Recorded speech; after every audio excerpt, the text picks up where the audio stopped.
स्वागतम सुस्वागतम। स्वागत है मित्रों आपका हमारे YouTube चैनल दलितों की कहानियाँ में। चलिए आचार्य कलकुलरी इनाक जी की कहानियों का रसानंद लेते हैं। फूंक कर फेंके हुए बीड़ी के टुकड़ों को बीनकर कमर में खोस लिया। किसी भी प्रकार की गंदगी नहीं थी। छेद आँखों की तरह और पत्थर देवता की तरह था। गंगा भवानी की तरह वह लग रहा था। कमर में बंधी रस्सी को खींटा लटक रहे गोली की पट्टी हाथ में आई। उसे खोला, एक एक गोली एक एक छेद में रखा। वह लगभग डूब सी गई थी। उन छेदों में ठूसे गोलों से बंधे 6 तारों को हाथ में पकड़ा। वायर को खींचकर देखा। उन गोलों को ना हिलने डुलने जैसा उन छेदों में अच्छी तरह से बिठा दिया। तारों के छोरों को मिलाकर गांठ बांध दिया। फिर ऊपर देखा। पत्नी, बेटा, विनायक और भगीरथी बच्चों के साथ झांक कर देख रहे थे। ऊपर आने के लिए कील सी खूंटी को जोर से गाड़ने को कहा। रस्से को खींच कर देखा, मजबूत है। सोचने के बाद कहा, इस परिसर में कोई मत जाओ। लगभग 100 गज की दूरी तक लोगों को रोको। उसकी पत्नी और लड़के ने लोगों को वहां से जाने से रोक दिया था। आप भी चले जाइए स्वामी, कहा गोविंद ने। गोविंद को अकेले वहां छोड़कर जाना विनायक को पसंद नहीं था।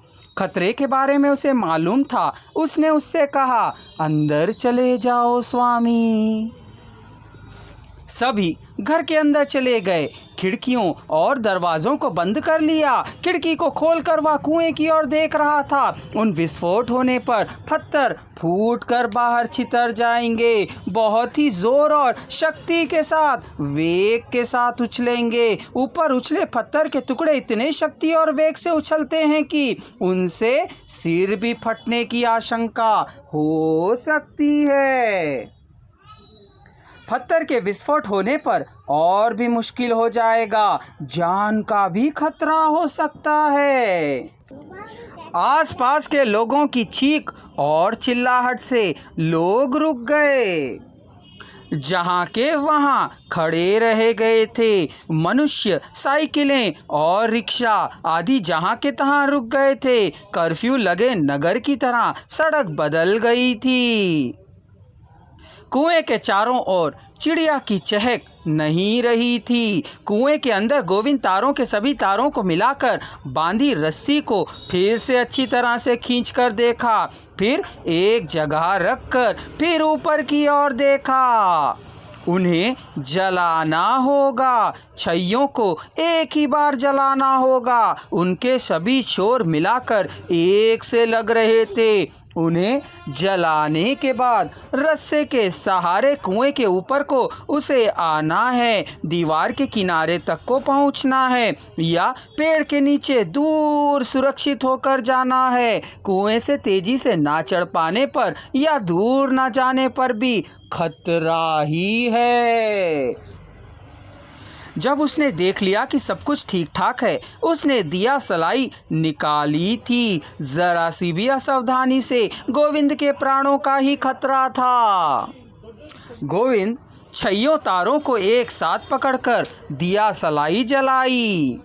तारों में आग लग गई। 6 तारों में आग लग रही थी। कह विश्वास होने पर उसने रस्सी पकड़ ली।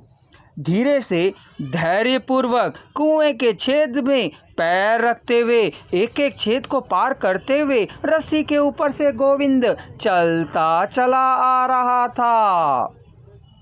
प्राइम मिनिस्टर के भाषण देने की तरह, श्रीनिवास के मैंडोलिन बजाने की तरह, घंटशाला के गाना गाने की तरह ऊपर ऊपर चलकर आ रहा था।